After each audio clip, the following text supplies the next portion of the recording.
Alright, what's up guys? My name is Zach, and today I am driving a 2025 GMC Yukon Denali Ultimate. Up front is a 6.2 liter V8, and down below is a 10-speed automatic transmission. Now, I am super excited to be driving this GMC Yukon Denali for two reasons. First of all, this has been facelifted for 2025, and there's some new additions that we'll talk about throughout the video. This is more of a minor refresh video, so we're not really going to be reinventing the wheel today. But the second reason is that this is the Denali Ultimate, and if you saw that price tag, you're probably wondering what you get for that money. And so today we're going to be discussing that. But if you'd like to submit your own vehicle and have it reviewed here on the channel, you can head on over to my website, zackpradel.com/submit. It's a quick and easy submission form. It takes under a minute to fill out, and I come out to you. And if you'd like to see all my videos weeks or sometimes months in advance, you can head on over to my Patreon for only $5 a month. So let's get back to that 6.2 liter V8 under the hood. Well, that might have been making headlines in the recent couple of weeks and months. The 2021 to 2024 model year 6.2 liter V8 has been recalled for a catastrophic engine failure. Now, there is a fix for it. They could tell by some certain measurement if you need a new engine or not. A lot of them are switching to heavier oils and things like that. But here on the 2025 model year, that issue has been fixed. So Yukons and 6.2 liter lovers alike, moving forward will be fine. It's still a powerhouse of an engine. It's a very solid engine in terms of the power that it makes, so I'm happy with it. Like I said, paired to it is a 10-speed automatic transmission. Nothing really too new here for the Yukon. However, it is shifted on a new stalk, which GM is shifting towards with most of their vehicles, no pun intended. Last but not least, of course, the Yukon Denali is four-wheel drive. However, you can select Yukons without four-wheel drive at the more basic level. How does it feel to drive the Yukon Denali Ultimate? Well, of course, this is a near Cadillac experience. Now, GMC says that they are professional grade, so this is the top dog, what you would drive out to the work site every day, as opposed to maybe the Escalade that might be more for date night. It has a nice, comfortable ride. As you can see, we are on the dirt roads of Ann Arbor, Michigan here today, and it rides nice. It is a big vehicle. This is a big step up from the Acadia, which is another 3-row SUV that GMC offers. So if you're between the two, the biggest difference is not only going to be the engine, chassis, suspension, and everything, but the size is definitely something to note. So if you haven't driven something this big, I would highly recommend testing one out before you place your purchase. Visibility is okay. Any SUV isn't really going to have stellar visibility, and ride quality is good. With that stuff out of the way, let's talk about the interior. Well, in front of me, I have a completely digital gauge cluster. GMC is slowly shifting towards this, and of course, the Denali Ultimate is going to have the nice stuff. On the steering wheel on the left, we do have our cruise control options, and this does have GM's Super Cruise, which is the hands-free cruise control, which I think is top of its class. To the right, we have our voice commands, selectors, heated steering wheel, and page icon. And off to the left, we have a climate control vent and a whole bunch of buttons. We have our power parking brake, 360 camera, parking sensors, auto start stop on and off, traction control, hill descent control, parking assist, and lane keep assist. And down below, we have our four-wheel drive settings for 4 high, 4 low, and 2 high, as well as auto, our gauge dimmer switch and headlights, and our trailer brake. Now, this does feel like a lot of buttons on the interior. However, the alternative is hiding it all in a screen, so I don't mind the buttons here. Moving on to the door, we do have 2 levels of memory seats, lock and unlock, power mirrors, and power windows. Moving into the center, we do get a digital rear view mirror. Again, GM has been using these in their larger vehicles, and I love it.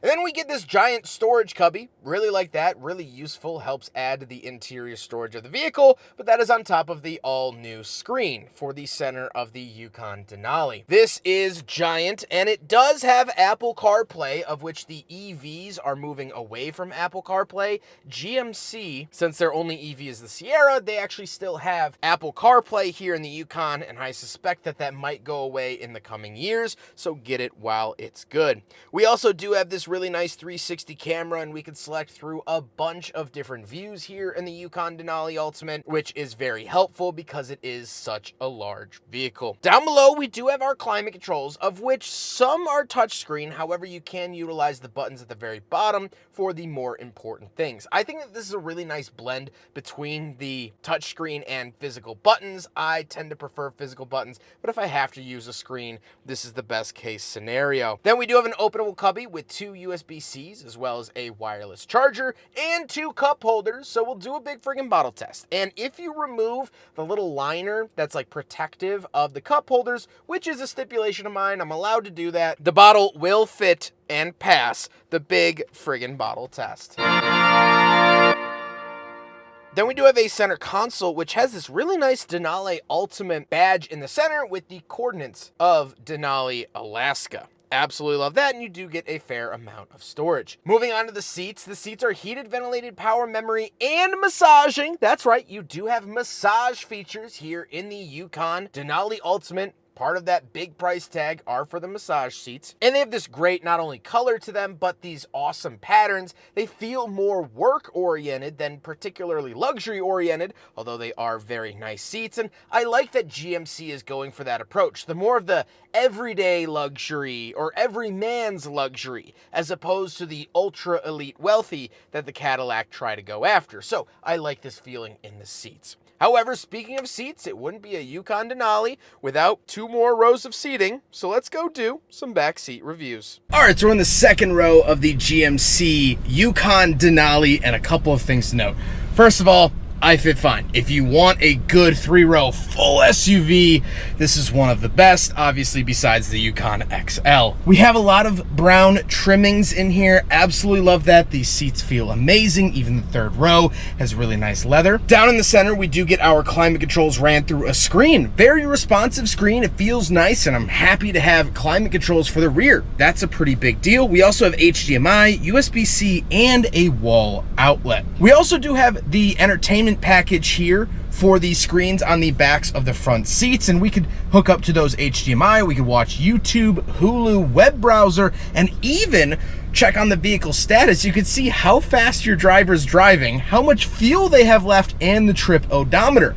Very, very cool features here, but let's hop into the third row to check it out from back there. So we're in the third row, and it's great. 5'11", not a small guy, and I fit. Headroom is good, knee room is good, and I have these climate vents that I will use because it's a little toasty here today. We also have our own LED lights, cup holders, and USB-C chargers. Really outfitted in the back of the Yukon Denali. Denali Ultimate. Denali Ultimate. Can't forget that. Let's hop into the very back because we have even more space back there, and then we'll talk about the looks. Right around the back of the Yukon Denali, button there for, of course, the power tailgate. Absolutely love to see that, and look at how much space you have. Absolutely love all of this. We do also have power operations for the second and third row. There you go. Look at that, and then we could power it right back up as well. Oh, that one you have to hold. There you go. Love to see all of that. We also do have some underfloor storage. Not a whole ton, but you do get some. However, there is a spare tire under that. Come back up here, and we do have our tailgate button to put it right back down. Nice, clean, easy, and simple. Now we gotta talk about the looks, and we will do the walk around first. This has been facelifted for the 2025 model year. Slight change, mid-cycle refresh. The Yukon was starting to show its age a little bit, so they gave it a healthy makeover like every rom-com movie has. Put her hair in a ponytail and some eyeliner, and now it's an all-new girl. Well, they applied that to the Yukon Denali, a little bit of a pump, a little bit of eyeliner, and now it's all new, quote unquote. However, one thing I did want to note about the exterior of the Yukon Denali is the rear tailgate. Something that's very interesting is that if you notice it at first glance, look at how small the GMC badge is against the Denali badge. GM and GMC is trying to push their Denali brand hard. This is going to be, or they want it to be, a sub-brand of GMC. They have Denali on other products, and so they really want to reinforce that. They want the brand recognition. They want people to pull up behind this and say, ooh, that's a Denali, instead of saying, oh, that's a Yukon. So I find that to be an interesting strategy from our friends up in Michigan. However, with all of that being said, let's get on to my final thoughts. What do I think driving the 2025 Yukon Denali Ultimate? Well, obviously, this has been a very, very good experience. With the price tag, I think that you do get your money's worth for the money. It's stretching it. I mean, 6 figures for this is just a lot. It does feel nice. The fit and finish is good. I think it has the luxury features that I would look for and hope for from a vehicle like this. However, just for not getting a Cadillac, 6 figures is quite a bit. 85,000, 90,000, I get that, but this is a stiff drink to swallow. However, it's nice. This is a very nice driving experience. This has been a wonderful time with the GMC Yukon Denali Ultimate. I like what it does. I could drive one of these every day of the week. As I mentioned, I love that more honest working man approach to the vehicle. This feels like a more obtainable Escalade than the Escalade. The Escalade has been shot into the atmosphere or stratosphere, whatever you want to call it. This actually feels somewhat attainable. This feels like Cadillac felt 10 years ago, where if I work hard enough, I could afford one. Now, I don't think I could ever afford a Cadillac Escalade Platinum ever. But this is kind of in my ballpark. If I really get good numbers next season, maybe I can afford one of these. Maybe I can treat myself to a vehicle like this. Because you have all the fantastic touch points, the nicer seats, heated ventilated power massaging seats. You have a great sound system. You have that rear seat infotainment. I think it all works together really, really well. Is it worth the 6 figures? I'll leave that up to you. But what I can say is that this is a wonderful, wonderful full-size SUV.